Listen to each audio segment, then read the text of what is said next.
Hello students. आज हम आपके सामने एक बच्चा है जो हिंदी विषय में जो सीयूटी पीजी का हमारा एग्जाम हुआ था अभी 2025 में, तो इसमें टॉपर रहा है। जिस बच्चे के मार्क्स हैं, अभी बच्चे से उसकी जुबानी से सुनते हैं हम लोग कितने मार्क्स आए हैं, उन्होंने कैसे स्टडी किए, किस प्रकार से किया है। तो बेटा, क्या नाम है आपका? अजय कुमार पांडे। अजय कुमार पांडे। तो बेटा, कितने मार्क्स आए हैं आपके? Sir 275 out of 300। 300 में से दो दो सौ। सौ पिछहत्तर है ना? हाँ, जी तो जी। बेटा कैसा लग रहा है? पहले तो अपनी थोड़ा सा अपने आसपास का जो एरिया है उसके बारे में बताइए। कैसा लग रहा है आप लोग? कितना अच्छा लग रहा है, या और भी मार्क्स आने चाहिए थे, या कम आए हैं, या ज़्यादा और आने चाहिए थे? कैसा क्या हो? सर अभी तो काफी अच्छा लग रहा है, क्योंकि इससे पहले मैं काफी डिप्रेस था कि बहुत सारे लोगों के बहुत अच्छे मार्क्स आए होंगे। क्योंकि हम्म। एग्जाम जो मेरे को लगा तो प्रीवियस ईयर से थोड़ा सा आसान लगा, तो मेरे को लगा कि थोड़ा और बेटर कर सकता था। अच्छा, थोड़ा और बेटर कर सकते थे। मतलब जी ऐसा कुछ हुआ है क्या कि कोई सवाल तुम्हें आता हो फिर वो गलत हो गया हो? ध्यान है कोई ऐसा? जी सर। सर पूरे पेपर में जो सबसे आसान सवाल था वो शब्द शक्ति के कितने भेद होते हैं, तो सब उसी शक्ति के कितने में भेद होते मैंने। हैं? जी सर, उसमें फर्स्ट ऑप्शन में ही 3 लिखा हुआ था। मैंने उसको थर्ड ऑप्शन टिक कर दिया, तो अगर वो अच्छा क्वेश्चन होता अच्छा अच्छा। तो। तो देख लो दोस्तों, आप लोगों को भी ऐसा ध्यान में रखना है। देखो, एक सवाल था कि शब्द शक्ति कितने भेद होते हैं। 3 भेद हैं। अजय को पता है, लेकिन इन्होंने इन्होंने क्या किया? 3 नंबर टिक कर दिया। बोले 3 भेद ए ऑप्शन में लिखा हुआ था, लेकिन उन्होंने क्या किया? 3 भेद होते हैं, दिमाग में 3 चल रहा था, ए बी सी सी पे टिक कर दिया। तो वो गलत हो गया। इसका मतलब बच्चे के 280 मार्क्स, यानी कि 300 में से 280 मार्क्स प्राप्त करना एक बहुत बड़ी बात होती है बेटा। तो बेटा, आप मेरे से, यानी कि हमारे जो चैनल है सीयूटी पीजी24, इससे कैसे जुड़े? आप लोग कैसे आए? सर मैं अपने बारे में बताना चाहूंगा कि सबसे पहले जब मैंने तैयारी स्टार्ट की थी, हम्म। तो मेरा हिंदी से नॉन बैकग्राउंड था। मैं हिंदी बैकग्राउंड से नहीं था, मैंने पब्लिक एडमिनिस्ट्रेशन से मेरा सब्जेक्ट है। तो जब मैंने शुरू शुरू में हिंदी स्टार्ट किया तो मेरे को बिल्कुल भी समझ में नहीं आ रही थी। मेरे को पता चल गया था कि विश्वनाथ त्रिपाठी पढ़ना है, रामचंद्र शुक्ल को पढ़ना है, दृष्टि की या फिर कोई और बुक उठा लो, ऐसे करके पढ़ना है। जब मैंने पढ़ना स्टार्ट किया विश्वनाथ को ही, तो वो बुक मेरे को बहुत पतली लगी। 1-2 दिन में ही मैंने पढ़ ली उसको, और मेरे को याद कुछ भी नहीं रह गया उसमें से। हम्म। फिर जब मैंने 2-3 बार प्रयास किया फिर भी मेरे को याद कुछ भी ना हो। फिर जब मैंने हम्म। आपसे पढ़ा, आपके यूट्यूब में बहुत सारे क्लासेस चले हुए थे सर, तो उन लेक्चर्स को मैंने लेकर के जब धीरे धीरे अटेंड करना शुरू किया, तो फिर मुझे पता चला कि पढ़ना बहुत आराम से है, धीरे धीरे पढ़ना है सिलेबस को, 1-2 दिन में कंप्लीट नहीं करना है। उन वीडियो लेक्चर्स को सर मैंने जैसे लिया, और साथ में आप लिखवाते थे तो उसको मैंने लिख करके नोट्स बनाना शुरू किया। बाद में उसका कंटिन्यूसली रिवीजन करना शुरू किया। फिर मेरे को समझ में आया कि इस तरीके से पढ़ना है, और फिर मैंने वही प्रोसेस सर पूरा फॉलो किया। इसका मतलब हो गया कि मैं तुम्हें लिख लिख के पढ़ाता हूँ, उससे तुम्हें कुछ ज़्यादा फायदा मिला, इसका मतलब मुझे ये लग रहा है। मतलब मुझे बिल्कुल भी याद नहीं हो पा रहा था। मैं पढ़ लेता था, थोड़ा बहुत समझ लेता था, लेकिन याद नहीं होता था। तो जो याद करने की प्रोसेस आई वो लिखने से आई।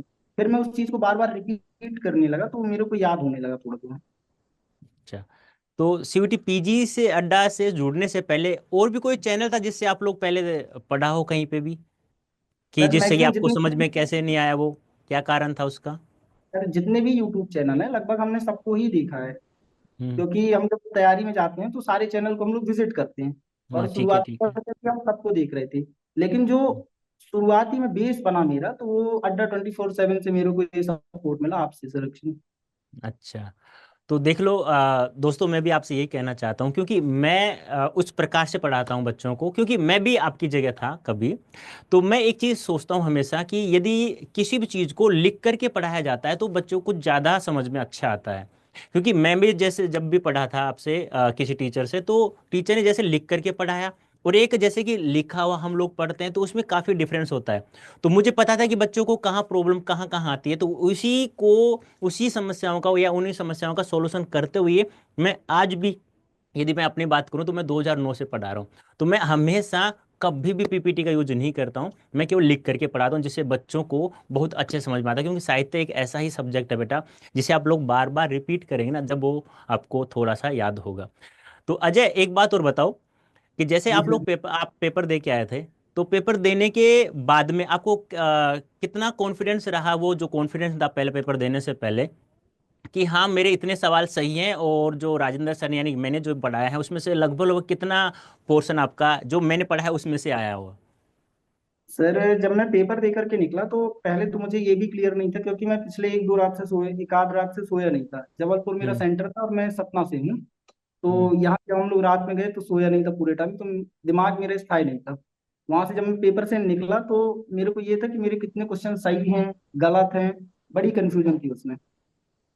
तब मेरे को बड़ी कंफ्यूजन चल रही थी, लेकिन उसके बाद जब मैंने थोड़ा बहुत मैच करना शुरू किया अपना, तो काफी क्वेश्चन मेरे को उनमें से सही लग रहे थे। मतलब फिर मुझे कॉन्फिडेंस आया कि हाँ, कुछ तो सही हुआ है, कोई ना कोई यूनिवर्सिटी तो मिल जाएगी।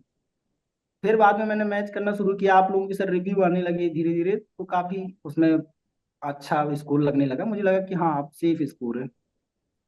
तो रोजाना का आपका रूटीन क्या होता था, बताएंगे बच्चों को, जैसे कि ये भी अब जो 2026 में एग्जाम देंगे ये किस प्रकार से, जैसे 275 यानी 275 बेटा कम नहीं है, ये बहुत है। दोस्तों हम भी हमेशा बच्चों से कहते हैं कि यार 90 प्लस मार्क्स होना चाहिए, 90% से प्लस होना चाहिए।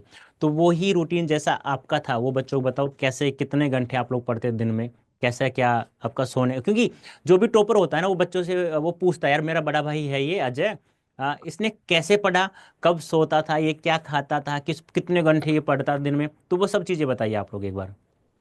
सर एक्चुअली मैंने बहुत कम टाइम में इस एग्जाम को टारगेट किया था। मैंने अक्टूबर से नवंबर में डिसाइड किया कि हाँ, मेरे को ये तैयारी करनी है। मेरे पास बहुत ही कम टाइम रह गया था। इससे पहले मैंने थोड़ा बहुत जैसे विश्वनाथ को पढ़ा, तो वो मेरे को उतना ज्यादा कुछ समझ में नहीं आया था। फिर मैंने स्टार्ट किया जब पढ़ाई, तो मैंने अपना पूरा 100% देना ही शुरू कर दिया। इससे पहले मैं इतना ज्यादा कभी पढ़ा नहीं था। तो मेरा मोटिवेशन जो बना था वो गोदान पढ़ करके बना हुआ था। कि गोदान को मैंने पढ़ा तो मुझे लगा कि यार हिंदी शायद तो बहुत अच्छा सब्जेक्ट है, इससे बहुत ज्यादा टाइम दिया जा सकता है। फिर मेरे को इंटरेस्ट आने लगा धीरे धीरे। फिर मैंने दृष्टि की नेट जीआरएफ की बुक उठा ली। उससे लगातार मैं जितना मैक्सिमम टाइम हो सकता था, लगभग पूरा टाइम अपना पढ़ाई को ही दे रहा था। तो लग के मैंने 2-3 महीने बहुत ज्यादा पढ़ा है सर। मतलब 15 आवर प्लस पढ़ा है। अच्छा, इसका मतलब ये हो गया कि अब ये बता रहे लगभग मैंने 15 हाउस पढ़ा, ये नहीं कि मैं हमेशा कहता हूँ, आपसे भी कहूँगा यही बात, कि जब जो बच्चा ईमानदारी से मेहनत करता है ना बेटा, वो घंटे काउंट नहीं करता है। दबा के मेहनत करो यार, मेहनत करनी है, आपका काम है कर्म करने का, यानी पढ़ने का है। क्योंकि कहते हैं ना हमेशा कि कोई भी सपना हो, आपका हो, आपके माता पिता का हो, या हमारा सपना हो आपके साथ जुड़ा हुआ है, तो वो केवल एक शब्द है, पढ़ाई। पढ़ाई करेंगे तो आपका सपना और आपके माता पिता का सपना कंप्लीट हो जाएगा। आपके सामने है, रूबरू हो रहा है अजय, बता चुका हूँ मैं मार्क्स भी आप लोगों को। बेटा आप कहाँ से हैं, थोड़ा ये भी बता दीजिए, पूछना तो मैं भूल गया उसे, बताना सर पूरा एड्रेस वर्तमान बताओ अपना।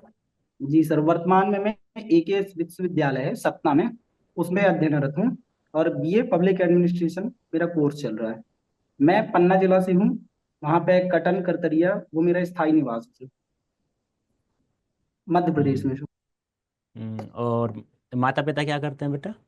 सर मेरे पिताजी मोटर माइनिंग का काम कर रहे थे अभी तक। तो अभी एक प्रॉब्लम हुई है, तो अभी शायद उनको वो सब बंद करना पड़ेगा। माता जी हाउस वाइफ हैं। अच्छा, तो देख लो दोस्तों, आपके सामने इतना अच्छा उदाहरण है, इससे अच्छा शायद उदाहरण नहीं हो सकता। मैंने तो शायद देखे तो ऐसे बहुत हैं, लेकिन इससे अच्छा उदाहरण आप लोगों को भी नहीं मिलेगा। मतलब मेरा कहने का मतलब और अजय का भी मतलब यही होगा कि यार पढ़ो तो अच्छे से पढ़ो, वरना फिर छोड़ दो, अपने माता पिता के साथ काम में हाथ बटाओ। और कुछ बताना चाहेंगे आप अजय। सर फाइनली मैं यही बताना चाहूंगा कि अगर आप कुछ भी नहीं अफोर्ड कर पा रहे हैं, चीजें बहुत सारे नहीं कर पा रहे हैं, तो आपको फिर भी आप निकाल सकते हैं, सब कुछ कर सकते हैं। बस एक काम करना पड़ेगा, जो आपने बताया वही चीज मैं बताऊंगा, वही चीज सब लोग बोलेंगे, वो है जम के पढ़ना। जब आप डिसाइड कर लेते हैं तो फिर आपको और कोई चीज रखनी ही नहीं है साइड में। मेन काम रख लो पढ़ाई, हर कुछ हो जाएगा। तुम्हारे चेहरे पे जो खुशी है ना, वो खुशी मुझे कम नजर आ रही है, क्या कारण है उसका। वही कारण है सर, अभी थोड़ा सा सही नहीं चल रहा है कुछ। अच्छा अच्छा अच्छा। तो फैमिली। माता पिता सब खुश हैं जी सर। आपके मार्क्स से। जी सर, सब लोग खुश हैं, बहुत खुश हैं। तो यूनिवर्सिटी तो अब यूनिवर्सिटी चूज आपको नहीं करेगी, आपको यूनिवर्सिटी चूज करना है बेटा। जी कौन सी सर। यूनिवर्सिटी में जाना चाहते हैं। सर जेएनयू को प्रेफरेंस दूंगा मैं। हाँ आराम से मिलेगा, इतने मार्क्स में तो आप चाहो जो यूनिवर्सिटी ले सकते हो, पूरे भारत में मिल जाएगी आराम से, कोई जी दिक्कत नहीं है। और कुछ कहना चाहते हैं आप बच्चों को, और भी कुछ किसी प्रकार का, कहते हैं कि जैसे आपने बताया कि गोदान उपन्यास पढ़ने से मुझे ऐसा लगा कि हाँ हिंदी लिटरेचर मुझे समझ में आता है, और मुझे एक रुचि आपकी जागृत हो गई है। तो कुछ स्टूडेंट्स क्या होते हैं कि घर वालों के दबाव में मैथ साइंस से लेकर के फिर बाद में वो आर्ट साइड से आते हैं। जैसे आपने बताया अभी कि बैकग्राउंड उनका पहले हिंदी नहीं था, बाद में हिंदी में आए, गोदांश उपन्यास उपन्यास पढ़ने के बाद में ये हिंदी साइड से आए, और उसके बावजूद इतने अच्छे मार्क्स प्राप्त कर रहा है बच्चा। तो बहुत अच्छी बात है ये, मतलब मैं ये कहूँ ना कि यार, इसके मुकाबले यदि ये बच्चा ऐसे ही पढ़ता रहा, मजाक नहीं कर रहा हूँ, सच बता रहा हूँ, ये बहुत आगे तक जाएगा। देखो परिस्थितियाँ कैसी भी हो, मैं तो एक चीज़ जानता हूँ, हमेशा हमेशा मैंने भी किया है, और मैं जैसे भी कहूँगा, क्योंकि ये तो एक छोटा सा पड़ाव था जिससे इन्होंने पार किया है। आगे भी बहुत बड़े पड़ाव ऐसे होंगे जहाँ आप लोग मेहनत करनी पड़ेगी। कहने का मतलब क्या है, रोजाना पढ़ना है, चाहे पढ़ो कम ही। अब मान लो किसी शादी में जा रहे हैं ना, तो मेरे जैसे जो बैग में ले जाता था उसमें मेरी एक बुक हुआ करती थी बेटा। और मैं आपसे भी कहूँगा यार, कहते हैं ना कि किसी अन्य जगह पे जाते हैं तो नींद नहीं आती है, तो ये सबसे अच्छा तरीका है नींद लेने का। आप कहीं जा रहे हो यार, दूसरे लोग क्या कहते हैं उनकी परवाह न करते हुए आप अपने अकॉर्डिंग जीना है।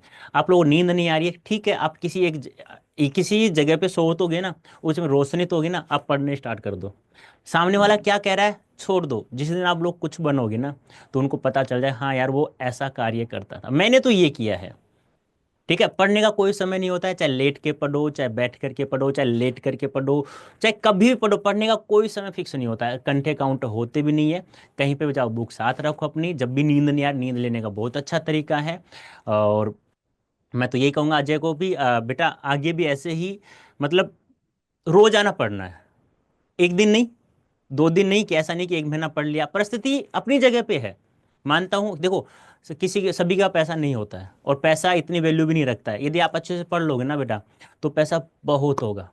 और आगे जो बच्चा तैयारी कर रहा है, यदि किसी टॉप यूनिवर्सिटी में जाना चाहता है, उसे मैं यही कहूँगा, परिस्थितियाँ अपनी अलग जगह पे है बेटा, आपको पढ़ना है, मेहनत करना है, रोज जाना, कंटिन्यू पढ़ोगे तो आप इस मुकाम पे, जैसे जहाँ अजय है, अब इसको भी बहुत अभी आगे तक जाना है। तो इसको मैं यही कहूंगा बेटा, कि आपको भी धीरे धीरे रोजाना पढ़ते जाना है, रुकना नहीं है बिल्कुल भी। जिस दिन भी आपको ऐसा लगे ना अजय, कभी भी लाइफ में, कि यार मुझे इस एग्जाम की तैयारी करनी है, अब मैं इसको कैसे क्लियर करूं, एक बार मुझसे कनेक्ट करना। मैं केवल जी उतना ही बताऊंगा कि बेटा बेटा बस इतना पढ़ना है, ऐसे पढ़ना है। मेरे पास यदि मैं मेरा भी वो सब्जेक्ट नहीं होगा, मुझे नहीं पता होगा, तो मैं भी एक ऐसे टीचर से या ऐसे इंसान से मुलाकात कराऊंगा कि आप लोग बस उतना ही पढ़ करके आप निकल जाओगे अच्छे से।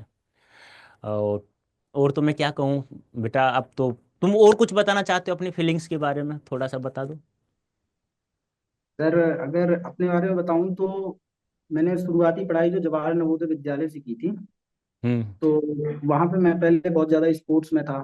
तो मैंने स्पोर्ट्स से बहुत कुछ सीखा, मुझे उसका हम्म। मतलब बाई बाई प्रोडक्ट कुछ नहीं मिला सर। मैं स्टेट लेवल प्लेयर था। बाद में मैंने उस चीज को छोड़ दिया। हम्म। उसके बाद जब मैंने 11th 12th में मैथ्स ली। मैथ्स में मैंने पढ़ा, एक अच्छा स्कोर किया। उसके बाद फिर मैं 12th में आर्ट्स में आ गया। आर्ट्स में भी मैंने अपनी चीज फील्ड में बहुत अच्छा किया, जहाँ जहाँ था। उसके बाद अब मैं ये हिंदी बैकग्राउंड में जा रहा हूँ। लेकिन मुझे जो एक चीज मिल रही है वो ये है कि हर जगह जब मैंने प्रयास किया है, तो मुझे कुछ ना कुछ उधर से बेनिफिट्स मिल रहे हैं। जैसे स्पोर्ट्स के कारण ही मुझे, मेरे अंदर इतनी पावर रहती है कि मैं 3 बजे 4 बजे मुझे कभी भी उठना है, अपना रूटीन चेंज करना है, शिफ्ट करना है अपने आप को, उस जोन में डालना है, वॉर जोन में, कि हाँ मेरे को तैयारी करनी है। मुझे ज्यादा प्रॉब्लम्स नहीं आती है सर, मैं इजिली मूवमेंट कर लेता हूँ अपना। तो हर चीज फायदा देती है, कहीं भी आप मेहनत करते हो तो।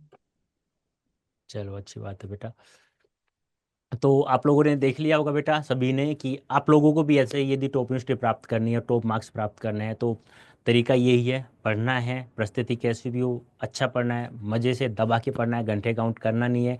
और पढ़ने का कोई वक्त नहीं होता है, आप लोग सुबह शाम दिन में लेट के पढ़ो, बैठ के पढ़ो, खड़े खड़े पढ़ो, कैसे पढ़ो, पढ़ना हम लोगों को है, ठीक है। और पढ़ाई से मैं बार बार कह रहा हूँ, प्रत्येक सपना आपका पूरा होगा।